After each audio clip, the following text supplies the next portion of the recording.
মুন্সিগঞ্জের সিরাজখানে ঢাকা মাওয়া এক্সপ্রেসওয়ের কেআইন ইউনিয়নের নিমতলায় দাঁড়িয়ে থাকা অ্যাম্বুলেন্সকে পেছন থেকে ধাক্কা দিয়ে যাত্রীবাহী একটি বাস। এই সময় একই পরিবারের মা, বাবা, ভাই, বোন সহ 5 জন নিহত হয়েছে। আহত হয়েছে 4 জন। এর মধ্যে অ্যাম্বুলেন্সের 3 যাত্রী ও বাস চালক। আহতরা বিভিন্ন হাসপাতালে চিকিৎসা নিয়েছে। এই ঘটনায় বাসের সুপারভাইজার কল্যাণ বিশ্বাস ও হেল্পার সাইফুল ইসলাম শান্তকে গ্রেপ্তার করেছে হাসারা হাইওয়ে পুলিশ। বৃহস্পতিবার দুপুর 12:30টার দিকে ঢাকা মাওয়া এক্সপ্রেসওয়ের সিরাজদিখান উপজেলার নিমতলা তালুকদার পাম্পের সামনে এই দুর্ঘটনা ঘটে।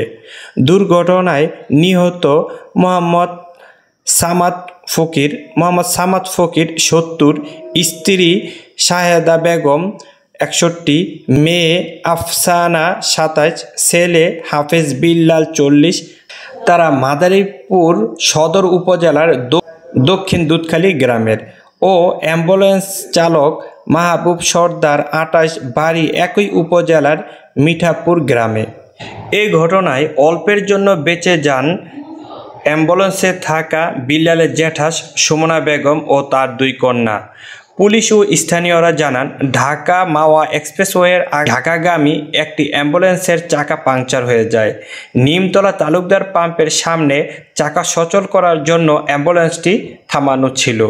পেছন থেকে ঢাকাগামী গোল্ডেন পরিবহন যাত্রীবাহী বাসটি অ্যাম্বুলেন্সের পেছনে ধাক্কা দেয় এবং দাঁড়িয়ে থাকা অ্যাম্বুলেন্স আরোহীদের চাপা দেয়।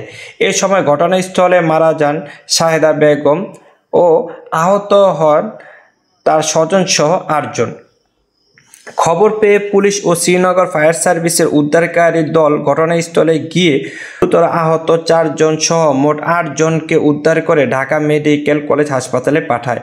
হাসপাতালে নেওয়ার পর কর্তব্যরত চিকিৎসক সামাদ ফকির, ছেলে হাফেজ বিল্লাল, মেয়ে আফসানা ও অ্যাম্বুলেন্স চালক মাহবুব সর্দারকে মৃত ঘোষণা করেন।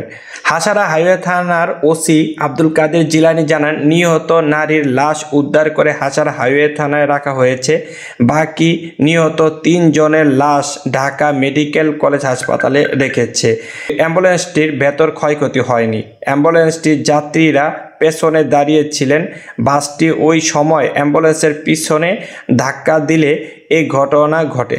বাসটি থানায় জব্দ করা হয়েছে। বিকাল 5টায় বাসের সুপারভাইজার কল্যাণ বিশ্বাস 23 ও হেল্পার সাইফুল ইসলাম শান্তকে গ্রেপ্তার করা হয়েছে।